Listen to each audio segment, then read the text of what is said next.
देखो बच्चों, हम अभी तक देख चुके डाल्टन का परमाणुवाद। परमाणु संरचना में डाल्टन का परमाणुवाद देख लिए।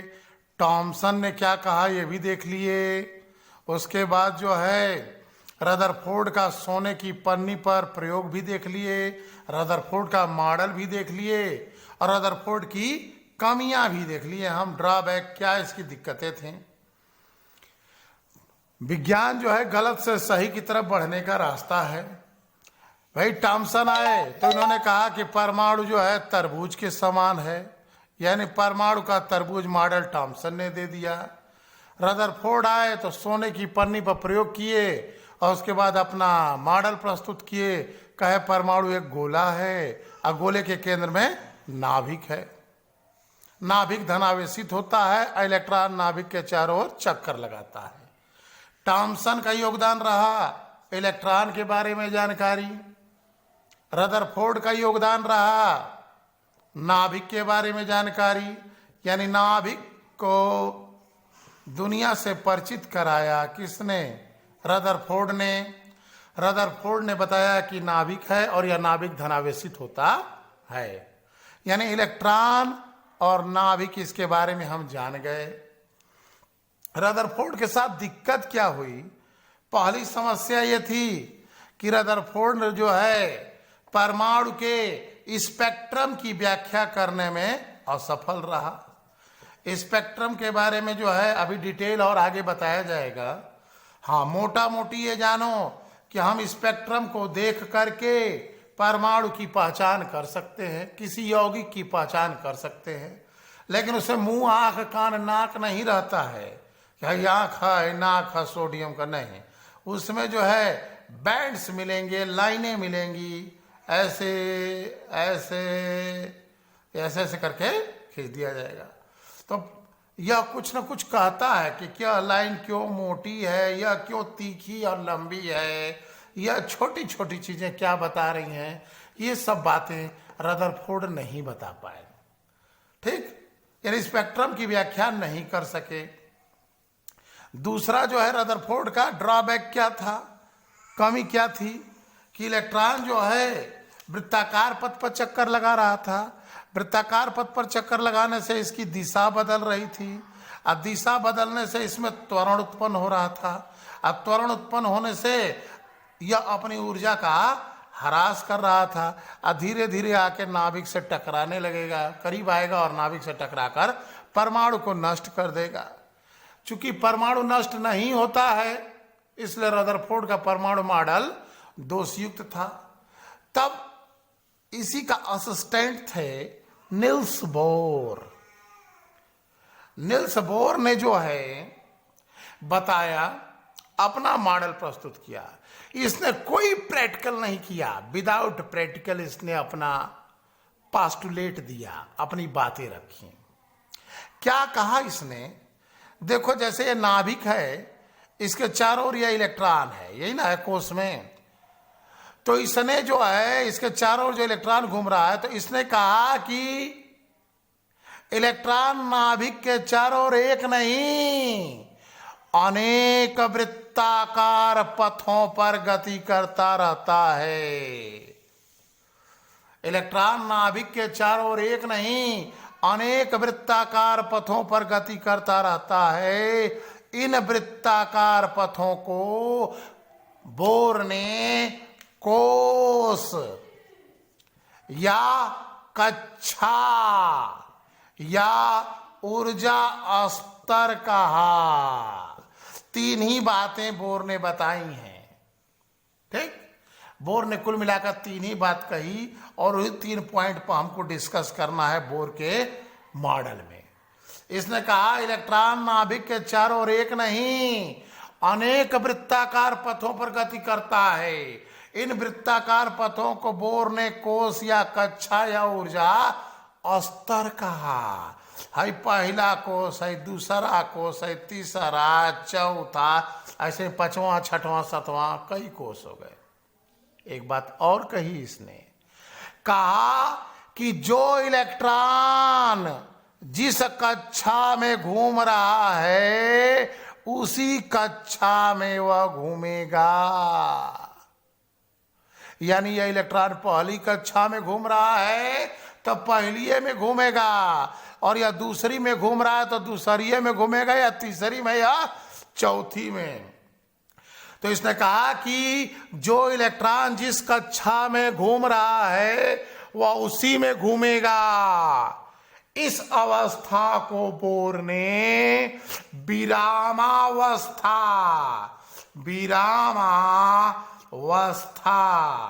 यानी विराम की अवस्था, या अंग्रेजी में स्टेशनरी स्टेज कहा। स्टेशनरी स्टेज या स्टेशनरी स्टेट भी कह सकते हैं। यानी बोर ने क्या कहा, इलेक्ट्रॉन नाभिक के चारों ओर एक नहीं अनेक वृत्ताकार पथों पर गति करता है। इन वृत्ताकार पथों को बोर ने कोष या कक्षा या ऊर्जा स्तर कहा। कहा कि जो इलेक्ट्रॉन जिस कक्षा में घूम रहा है वह उसी में घूमेगा। इस अवस्था को बोर ने कहा विरामावस्था या स्टेशनरी स्टेट। जैसे तुम देखे होगे बस स्टैंड पर क्या होता है, बसें आके आराम करती हैं।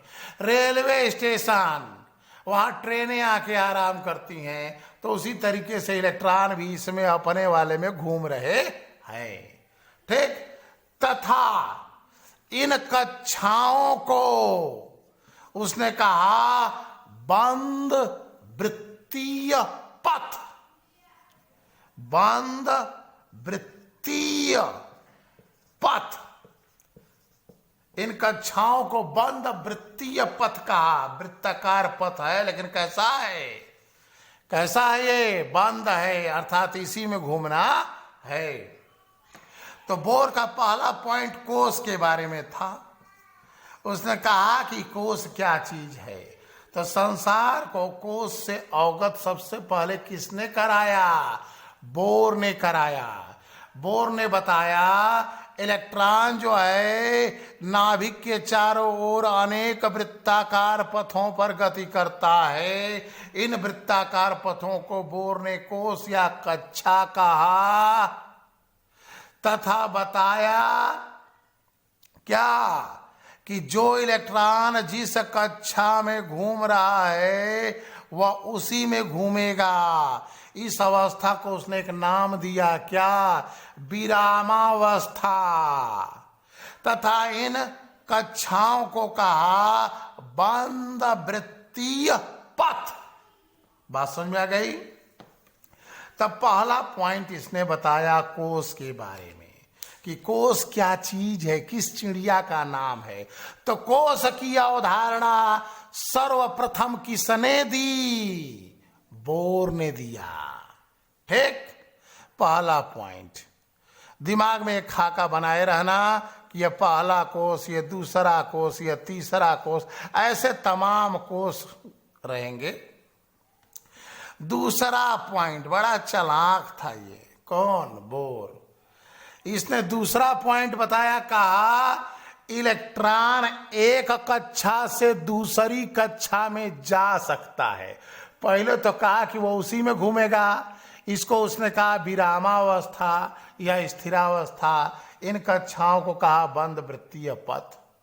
दूसरा पॉइंट इसने कहा इलेक्ट्रॉन एक कक्षा से दूसरी कक्षा में जा सकता है या वापस आ सकता है। जरा देखें इसको। मान लो यह नाभिक है, या पहला कोष या दूसरा कोष या तीसरा चौथा पांचवा डॉट डॉट डॉट, मान लो यह पहला कोष हो गया, या दूसरा तीसरा चौथा पांचवा। मान लो इस कोष की ऊर्जा है E1, E2, E3, E4 dot dot dot, ठीक। मान लो हमने कह दे E1 बराबर 20 कैलोरी, E2 का मान दे दिया मान लो 40, इसका मान दे दिया 80, इसका मान दे दिया मान लो कुछ भी 110, ठीक। तो बोर ने कहा कि इलेक्ट्रॉन, पहला पॉइंट में तो कहा था उसी में घूमेगा। फिर इसने कहा कि इलेक्ट्रॉन एक कक्षा से दूसरी कक्षा में जा सकता है या वापस आ सकता है। कब?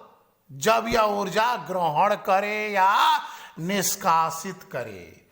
यदि इलेक्ट्रॉन निम्न ऊर्जा स्तर से उच्च ऊर्जा स्तर में जाता है तो ऊर्जा ग्रहण करेगा, तथा ऊपर से यानी उच्च ऊर्जा स्तर से निम्न ऊर्जा स्तर में आता है तो ऊर्जा निष्कासित करेगा। क्या करेगा? निष्कासित करेगा। यानी पहला पॉइंट उसने कोष के बारे में बताया, कहा कि इलेक्ट्रॉन नाभिक के चारों ओर एक नहीं अनेक वृत्ताकार पथों पर गति करता है। इन वृत्ताकार पथों को बोर ने कोष या कक्षा या ऊर्जा स्तर कहा। फिर कहा कि जो इलेक्ट्रॉन जिस कक्षा में घूम रहा है वह उसी में घूमेगा। इस अवस्था को उसने विरामावस्था तथा या स्थिरावस्था कहा। ठीक। फिर इन कक्षाओं को नाम दिया बंद वृत्तीय पथ। बंद वृत्तीय पथ कहा। पहला पॉइंट कोष का हो गया। दूसरा पॉइंट हो गया आना और जाना।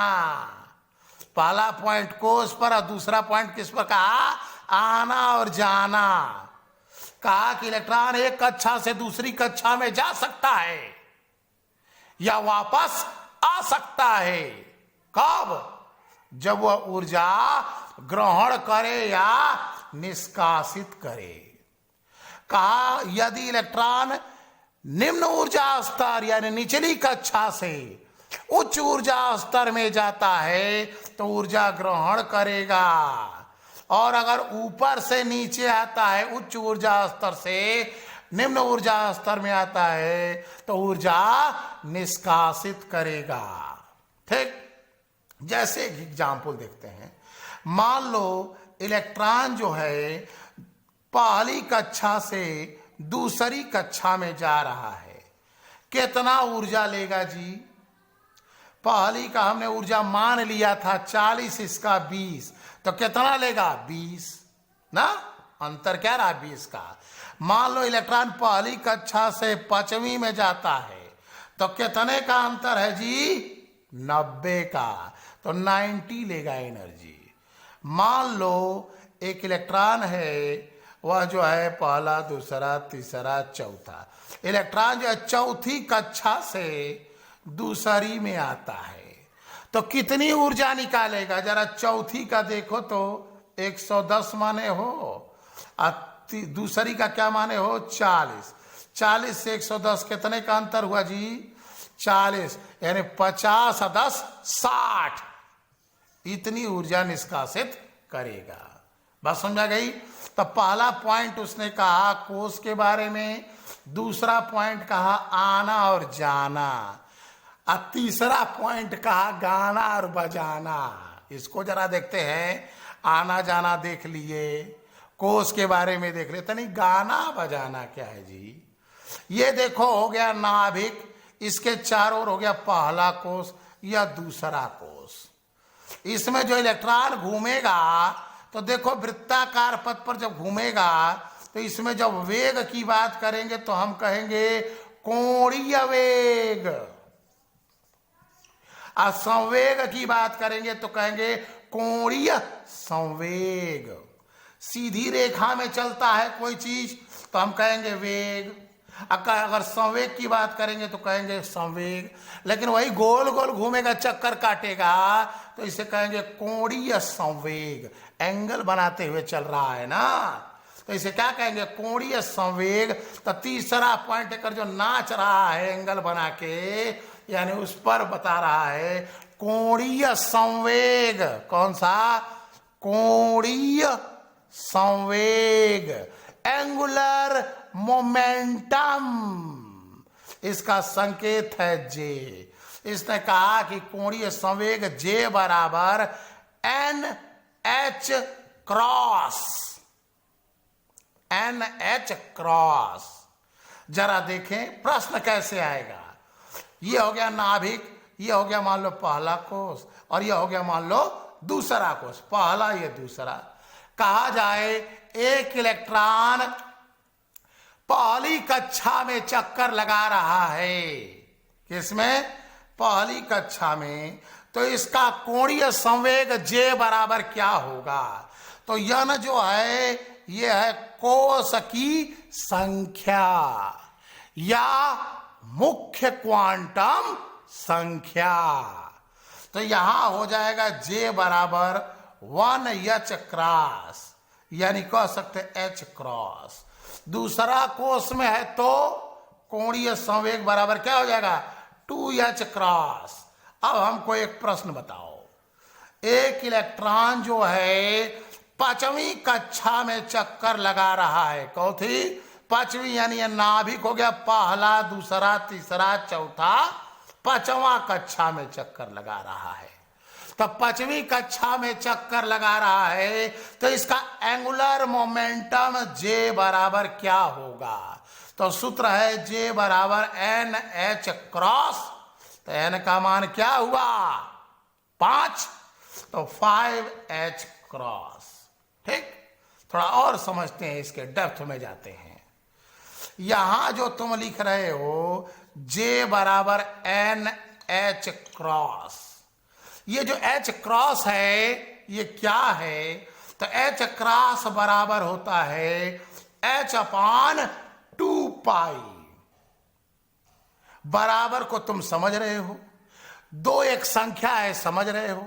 अब पाई को तुम समझ रहे हो, आर्यभट्ट द्वारा दिया गया वरदान है, 22/7, 3.14। पाई का आविष्कार कैसे हुआ, क्यों किया गया, इसकी आवश्यकता क्या पड़ी, ये सब तुम मैथ में सीखे होगे। और नहीं सीखे होगे तो बताना, तो पाई पर एक वीडियो डाल देंगे कि पाई क्या चीज है, क्यों पाई का जनरेशन हुआ, पाई बनाया कैसे गया। चलो अब आते हैं। H है प्लांक नियतांक। क्या है? प्लांक नियतांक है, कांस्टेंट है, और इसका मान है 6.626। 6.626 गुणे 10 के घात ऋण 34 जूस, जूस नहीं, जूल सेकेंड। यह इसका मान हो गया, किसका? प्लांक नियतांक का। तो बोर ने 3 बातों पर डिस्कस किया। पहला कोष, दूसरा आना और जाना, और तीसरा का गाना और बजाना। ठीक, कोष में बताया इलेक्ट्रॉन नाभिक के चारों ओर एक नहीं अनेक वृत्ताकार पथों पर गति करता है। इन वृत्ताकार पथों को बोर ने कोष या कक्षा या ऊर्जा स्तर कहा। जो इलेक्ट्रॉन जिस कक्षा में घूम रहा है वह उसी में घूमेगा। इस अवस्था को उसने विरामावस्था या स्टेशनरी स्टेट कहा, तथा इन कक्षाओं को एक नया नाम दे दिया, बंद वृत्तीय पथ। दूसरा आना और जाना। कहा इलेक्ट्रॉन एक कक्षा से दूसरी कक्षा में जा सकता है या वापस आ सकता है। कब? जब वह ऊर्जा ग्रहण करे या निष्कासित करे। तो ऊर्जा ग्रहण करेगा जब निचली कक्षा से ऊपरी कक्षा में जाएगा तो ऊर्जा ग्रहण करेगा, और जब ऊपर से नीचे आएगा तो ऊर्जा निष्कासित करेगा। ठीक। तीसरा पॉइंट गाना और बजाना। कोणीय संवेग की बात कर रहा है, तो कोणीय संवेग J बराबर NH क्रॉस। H बराबर होता है, H क्रॉस बराबर होता है H/2 पाई, जहां H क्या है? प्लांक नियतांक, इसका मान है 6.626 गुणे 10 के घात ऋण 34। जूस नहीं याद रहेगा तो तुम्हारा जूस निकल जाएगा। जूस नहीं, क्या पढ़ते हैं इसको? Joule second. ओके, तो हमारा फार्मूला क्या हो गया? कोणीय संवेग क्या हो गया? J बराबर NH क्रॉस या जे बराबर और ओपन करें एन एच अपान 2 पाई, ये भी तो हो गया। जहां एन क्या है, कोस की संख्या या मुख्य क्वांटम संख्या। इसकी चर्चा आगे लेक्चरों में होगी, मुख्य क्वांटम संख्या, ठीक। और h क्या है, प्लांक नियतांक, जिसका मान है 6.626 गुणे 10 के घात ऋण कितना, 34 जूल सेकेंड। अब प्रश्न फिर घूम गया। हमने कह दिया एक इलेक्ट्रॉन तीसरी कक्षा में चक्कर लगा रहा है, पहला दूसरा तीसरा, जरा इसका कोणीय संवेग तो बता दो। कोणीय संवेग क्या होगा? तो एक तो रहा जे बराबर एन एच क्रॉस, यहां से बता दोगे 3h क्रॉस। थोड़ा और ओपन करो इसको इस वाले फार्मूले से, तो n का मान कितना है 3, तो जे बराबर हो जाएगा 3h अपान 2 पाई, या कह सकते हैं 3/2 h अपान पाई, ठीक। तो ये इसका कोणीय संवेग रहा। थोड़ा और इसके गहराई में जाते हैं, फिजिक्स में तुमको पढ़ाया जाएगा। देखो कोणीय संवेग जे बराबर होता है M V R, M V R. तो हम इस सूत्र में रख दें, इन दोनों को मिटा दें। जे बराबर होता है एम वी आर। अभी तुम क्या देखे थे, जे बराबर एन एच क्रॉस बराबर देखे एन एच अपान 2 पाई, ठीक। और जे बराबर होता है एम वी आर, क्या होता है एम वी आर, तो जे की जगह रख दे यम वी आर बराबर एन एच अपान 2 पाई। ये हमारा हो गया पूरा फार्मूला कोणीय संवेग का। एम क्या है जी, एम जो है कुल इलेक्ट्रॉन के बारे में चर्चा है। एम इलेक्ट्रॉन का मास है, मास माने द्रव्यमान। एम क्या है, इलेक्ट्रॉन का द्रव्यमान। भी क्या है, इलेक्ट्रॉन का वेग। आर क्या है, इलेक्ट्रॉन की नाभिक से दूरी। किससे दूरी, नाभिक से दूरी। पिक्चर तुमको क्लियर है तो फट से पकड़ लोगे। देखो ये हो गया हमारा नाभिक, पहला कोष, दूसरा कोष, तीसरा कोष। चल यहां मान लो इलेक्ट्रॉन है, यहां इलेक्ट्रॉन है, यहां इलेक्ट्रॉन है। तो यम क्या है, इलेक्ट्रॉन का द्रव्यमान। इलेक्ट्रॉन का द्रव्यमान होता है 9.1 गुणे 10 के घात ऋण 31 KG kilogram. 9.1 into 10⁻³ KG electron का द्रव्यमान हमको पता चल गया। एम इलेक्ट्रॉन का द्रव्यमान है। भी क्या है, इलेक्ट्रॉन का वेग है। वेग किस स्पीड से जा रहा है, ठीक। तुम कहोगे इसका मनवा बता दें। अरे भाई इसका मान तो निर्भर करेगा दूरी पर। पहला कोष का इलेक्ट्रॉन, इसकी स्पीड कुछ और होगी, दूसरे कोष की इलेक्ट्रॉन की स्पीड कुछ और होगी, और तीसरे कोष के इलेक्ट्रॉन की स्पीड कुछ और होगी। तो वेग बदलता ना जाएगा। तो भी क्या है, इलेक्ट्रॉन का वेग है। आर क्या है, इलेक्ट्रॉन की नाभिक से दूरी। देखो पहला कोष में है तो नजदीक है, दूसरा में दूर, और तीसरा में और दूर है। तो आर इलेक्ट्रॉन की नाभिक से दूरी हो गई। एन कौन सा कोष है, एच प्लांक नियतांक मान 6.626 गुणे 10 के घात ऋण 34। क्या जूस नहीं, जूल सेकंड पढ़ेंगे, नहीं तो इम्तिहानों में जूस निकल जाएगा। 2 को जानते हो, पाई को जानते हो, आई बटा का चिन्ह है, आई बराबर का चिन्ह है। तो हम जरा इसका मैथमेटिकल ट्रीटमेंट देखें, गणितीय इलाज देख लिए। किसका? तो बोर ने 3 ही बातें कही थी। पहला बात कहा था किसके बारे में? पहली बात बोर ने कही थी कोस के बारे में। दूसरी बात कही उसने किसके बारे में? आना और जाना। और तीसरा बात कहा गाना और बजाना, यानी कोणीय संवेग के बारे में।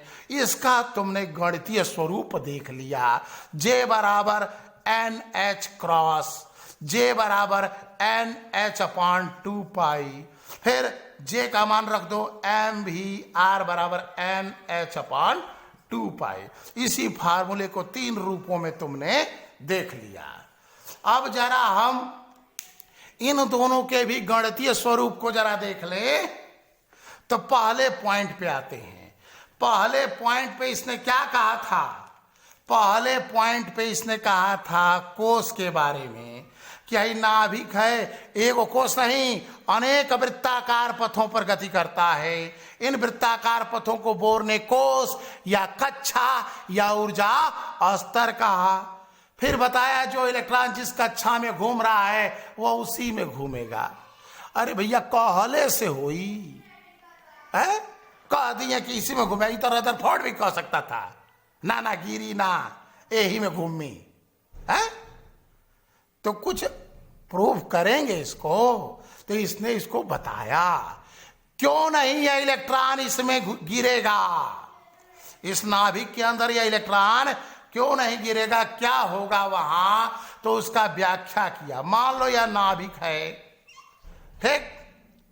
नाभिक पर कौन सा आवेश? धन आवेश। और हम केवल एक कोष उठा ले रहे हैं। मान लो यह पहला कोष हो गया। अब यहां एक इलेक्ट्रॉन उपस्थित है, ठीक। और नाभिक पर धन आवेश। कितना धन होगा जी? मान लो हम सोडियम का नाभिक ले लें, परमाणु क्रमांक 11। कार्बन का नाभिक ले लें, परमाणु क्रमांक 6। तो क्या अंतर है दोनों में? सोडियम का नाभिक में 11 प्लस 11 प्रोटॉन है। 1 2 3 4 5 6 7 11 प्लस करके होगा। कार्बन के नाभिक में 6 गो प्रोटॉन है, तो 6 गो प्लस होगा, ठीक। तो किसी नाभिक में कितना प्लस होगा? जितने प्रोटॉन होंगे। कितने प्रोटॉन होंगे? जितना उसका परमाणु क्रमांक होगा। मान लो परमाणु क्रमांक Z है तो Z प्लस होगा। अब देखो, अब प्रोटॉन पर चार्ज की बात करें तो देखो जितना चार्ज इलेक्ट्रॉन पर होता है उतना ही चार्ज प्रोटॉन पर होता है। आवेश समान होता है। कितना? 1.6 × 10⁻19 कूलाम। एहू पर होगा 1.6 × 10⁻19 कूलाम। बस अंतर क्या है? हाई माइनस रहेगा, हाई प्लस रहेगा। तो मान लो कि अगर आवेश E है, आवेश क्या है? E, small e। तो यहां हो गया नाभिक पर आवेश Ze प्लस Ze और इलेक्ट्रॉन पर आवेश मान लिए E। इतना काम हम कर लिए। चलो अब ध्यान दो, यहां देखो यह माइनस है, यह प्लस है। नाभिक इस इलेक्ट्रॉन को अपनी ओर क्या करेगा? खींचेगा। तो यह हो गया वैद्युत आकर्षण बल F1। कौन सा बल? वैद्युत आकर्षण बल F1। अब देखो इस आकर्षण बल में क्या कर रहा है? नाभिक इलेक्ट्रॉन को अपनी ओर खींच रहा है। अब देखो एक पत्थर ले लो और रस्सी से बांध लो, ये तुम्हारा हाथ हो गया। क्या हो गया? हैंड। इसको अब नचाओ ऐसे, तो गोल गोल ये घूमेगा ऐसे करके। जब ऐसे करके नचाओगे और जैसे ही इस रस्सी को छोड़ोगे तो पत्थर कहां जाएगा जी? अंदर आएगा कि केंद्र से बाहर भागेगा? केंद्र से बाहर भागेगा। इसे कहते हैं अपकेंद्र बल, केंद्र से बाहर की ओर लगने वाला बल। यहां देखो, यह आकर्षण बल हो गया रस्सी, नाभिक हो गया तुम्हारा हाथ, इलेक्ट्रॉन हो गया पत्थर। अब तुम नचा रहे हो, नचाओगे तो बाहर की तरफ भागने का प्रयास करेगा ना, तो इस पर एक दूसरा बल लगेगा, अपकेंद्र बल F2। F1 क्या है? वैद्युत आकर्षण बल। F2 क्या है? अपकेंद्र बल। अंदर आता तो अभिकेंद्र, अब बाहर जाएगा तो अपकेंद्र। तो यह कौन सा बल लग रहा है इस पर? अपकेंद्र बल। तो बोर ने कहा कि देखो F1 बराबर F2, F1 बराबर F2। जब यह दोनों बल बराबर हो जाएंगे तो क्या यह इलेक्ट्रॉन बाहर जाएगा? नहीं। क्या अंदर आएगा? नहीं। इसी कक्षा में घूमता रहेगा। जरा देखो, है हो गया नाभिक, पहला कोष, दूसरा कोष। इसमें मान लो हमने एक इलेक्ट्रॉन ले लिया, हाई लग गया F1, हाई लग गया F2, बरोबर है। ये इलेक्ट्रॉन है, ये देखो खींच रहा है वैद्युत आकर्षण बल F1, और ये हो गया अपकेंद्र बल F2।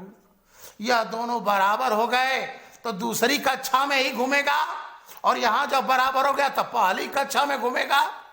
तो हर जगह क्या है? वैद्युत आकर्षण बल is counter balance by F2 अपकेंद्र बल, सेंट्रीफ्यूगल फोर्स। अपकेंद्र बल को इंग्लिश में सेंट्रीफ्यूगल फोर्स कहते हैं। ठीक, जरा इन दोनों का फार्मूला खोलें, फिजिक्स में तुमको सिखाया जाएगा। यहां हम डायरेक्ट फार्मूला लेते हैं। मान लो एक चार्ज है प्लस, एक चार्ज है माइनस, इन दोनों के बीच की दूरी है r। ठीक, तो यहां आकर्षण बल F का सूत्र होगा 1/4 पाई एप्सिलॉन 0 Q1 Q2 अपान R स्क्वायर। यह सूत्र है, यह बराबर 1/4 पाई एप्सिलॉन 0 Q1 Q2 अपान R स्क्वायर। हाई देखो, कांस्टेंट है, नियतांक है। इसका मान बहुत आसान है, 9 गुणे 10 के घात 9, 1/4 पाई एप्सिलॉन 0। ई को ऐसे काट दिए, एप्सिलॉन 0। इसका मान है पूरे का 9 गुणे 10 के घात 9। यह एक कांस्टेंट है, इसकी वैल्यू फिक्स है। Q1 और Q2, मान लो इस पर आवेश Q1 हो गया तो इस पर आवेश Q2 होगा। मान लो यहां आवेश Q2 हो गया तो यहां Q1 हो जाएगा। Q1 Q2 क्या है? दो आवेश है। और R क्या है? उन आवेशों के बीच की दूरी है। ये हो गया नियतांक, dielectric constant.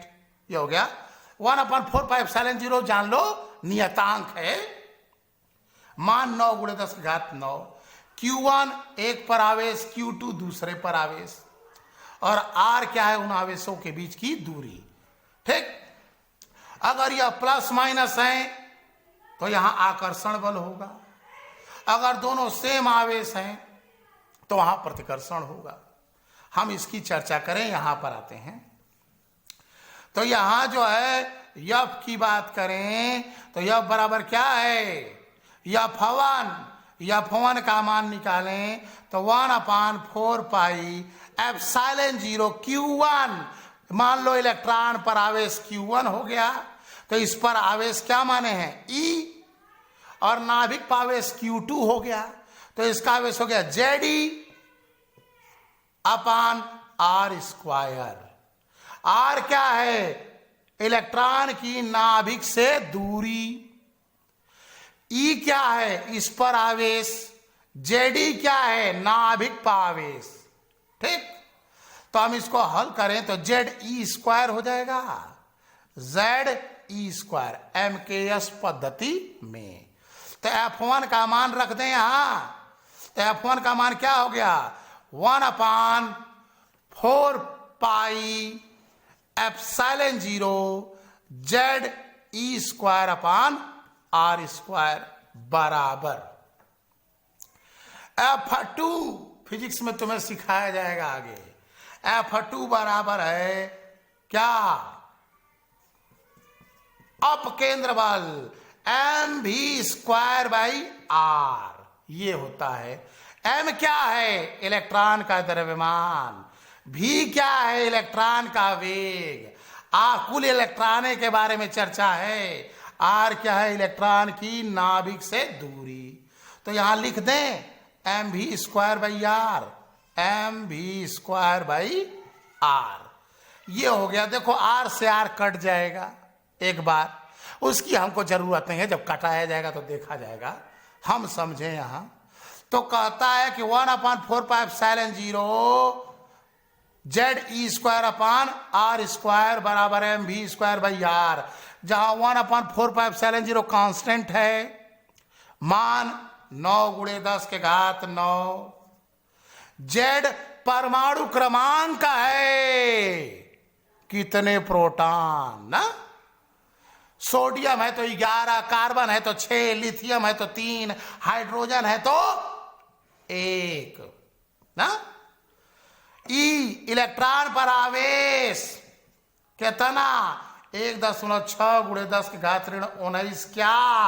Coulomb. Are electron की नाभिक से दूरी। यम इलेक्ट्रॉन का द्रव्यमान 9.1×10⁻⁻, कितना? 31 kg। भी इलेक्ट्रॉन का वेग और आर इलेक्ट्रॉन की नाभिक से दूरी। ये यम केएस में है जी। छोटा कर दें सूत्र को, सीजीएस में लेते आए, कुछ नहीं करना है। हाँ, ये जो नहीं 1/4πε0 है ना, इसी को हटा दो, सीजीएस में आ जाएगा। ZE²/r² बराबर mv²/r, किसमें हो जाएगा? सीजीएस, सीरियस नहीं, सीजीएस। पढ़े हो गए फिजिक्स में। हाई किसमें है? यम के एस, मीटर, किलोग्राम, सेकेंड। अब है मीटर की जगह क्या है? सेंटीमीटर। किलोग्राम की जगह क्या है? ग्राम। यस की जगह क्या है? सेकेंड। ठीक, तो पहला पॉइंट कोष के बारे में कंप्लीट हुआ। क्या कहा? इलेक्ट्रॉन नाभिक के चारों ओर एक नहीं अनेक वृत्ताकार पथों पर गति करता है। इन वृत्ताकार पथों की नाभिक से दूरियां भिन्न भिन्न हैं। इनको इसने कोष या कक्षा या ऊर्जा स्तर कहा। फिर बताया जो इलेक्ट्रॉन जिस कक्षा में घूम रहा है वह उसी में घूमेगा। इसको इसने कहा क्या? स्थिरावस्था या विरामावस्था या स्टेशनरी स्टेट कहा। तथा इन कक्षाओं को बंद वृत्तीय पथ कहा। बताया क्यों नहीं गिरेगा, क्यों इसी में घूमेगा, तो कहा F1 बराबर F2, वैद्युत आकर्षण बल इक्वल टू अपकेंद्र बल। F1 बराबर 1/4πε0 ZE²/r² बराबर mv²/r, MKS में। CGS में कर दोगे तो ये हो जाएगा। Z परमाणु क्रमांक है, E इलेक्ट्रॉन पर आवेश है, R इलेक्ट्रॉन की नाभिक से दूरी है, M इलेक्ट्रॉन का द्रव्यमान है, V इलेक्ट्रॉन का वेग है। अब एक पॉइंट बचा रह गया, कौन सा? आना और जाना। वीडियो थोड़ा लंबा हो जा रहा है, लेकिन बोर का मॉडल तो इसी में खत्म करना है, मजबूरी है, नहीं तो फिर से वीडियो बनाना होगा। दूसरा पॉइंट इसने कहा था इलेक्ट्रॉन एक कक्षा से दूसरी कक्षा में जा सकता है या वापस आ सकता है, बशर्ते या तो ऊर्जा ग्रहण करे या ऊर्जा निष्कासित करे। हाई नाभिक हो गया, हाई पहला कोष है, दूसरा E1 E2, यहां से यहां गया तो एनर्जी लेगा और ऊपर से नीचे आया तो एनर्जी निकालेगा। कितना ऊर्जा लेगा जी? तो उसका सूत्र बताया इसने। कहा डेल्टा ई। डेल्टा ई मतलब E2 minus E1, E2 minus E1 बराबर H न्यू। अब आ गया अगला प्रश्न। H क्या है जी? अभी आया था। प्लांक नियतांक 6.626 क्या? Joule second. कांस्टेंट है, प्लांक नियतांक है ये। प्लैंक का जब समझाएंगे प्लैंक्स क्वांटम थ्योरी तो वहां इसका डिस्कस डिटेल किया जाएगा। ठीक, न्यू क्या है? आवृत्ति है, न्यू आवृत्ति है। ठीक, फ्रीक्वेंसी है, चेंज इन एनर्जी हो गया, नीचे से ऊपर गया तो एनर्जी लिया, ऊपर से नीचे आया तो एनर्जी दिया। न्यू को देखें तो न्यू बराबर होता है सी बाई लेमडा। न्यू बराबर क्या होता है? सी बाई लेमडा। सी क्या है जी? प्रकाश की चाल। कितना? 3 × 10⁸ मीटर प्रति सेकेंड। सी प्रकाश की चाल है। आई लेमडा, जैसे देखो हाई एगो तरंग जा रही है। जब तरंग जा रही है, यहां से एक लाइन खींच दें, श्रृंग गर्त श्रृंग गर्त श्रृंग गर्त। ठीक, यह हो गया आयाम, यह हो गया आयाम, यह हो गया आयाम, आयाम। यहां आयाम 0 है, धीरे धीरे आयाम बढ़ता गया। देखो यहां आयाम कम और यह आयाम मैक्सिमम। यानी तरंग की बात करें, वेव की बात करें तो आयाम 0, आयाम बढ़ते बढ़ते बढ़ते बढ़ते मैक्सिमम, घटते घटते घटते घटते 0, फिर विपरीत दिशा में बढ़ते बढ़ते मैक्सिमम, घटते घटते घटते इस पॉइंट पर 0। ये तो आयाम रहा। 2 श्रृंगों के बीच की दूरी, वेवलेंथ, तरंग दैर्ध्य, या 2 गर्तों के बीच की दूरी। बात समझ आ गई? तो लेमडा क्या है? 2 श्रृंगों या 2 गर्तों के बीच की दूरी है। ठीक है, जैसे एक तरंग देखो हम ऐसे ले रहे हैं और एक तरंग हमने ऐसे लिया। देखो कहां लेमडा ज्यादा है? यहां लेमडा कम है और यहां लेमडा ज्यादा है। ठीक, वेवलेंथ। इस पर चर्चा के लिए अगला वीडियो डालेंगे। अभी हम यहां देखें तो यहां हमारा इस फार्मूले में क्या हो गया? न्यू की जगह सी बाई लेमडा रखो तो सूत्र हो जाएगा डेल्टा ई बराबर H C upon lambda. Delta E बराबर क्या हो जाएगा? एच सी अपॉन लेमडा हो जाएगा। एच प्लांक नियतांक, सी प्रकाश की चाल और लेमडा वेवलेंथ, 2 श्रृंगों या 2 गर्तों के बीच की दूरी। एक चीज और जानो, 1 अपॉन लेमडा बराबर होता है न्यू बार। ये न्यू बार क्या है जी? वेव नंबर, तरंगों की संख्या। जरा देखें,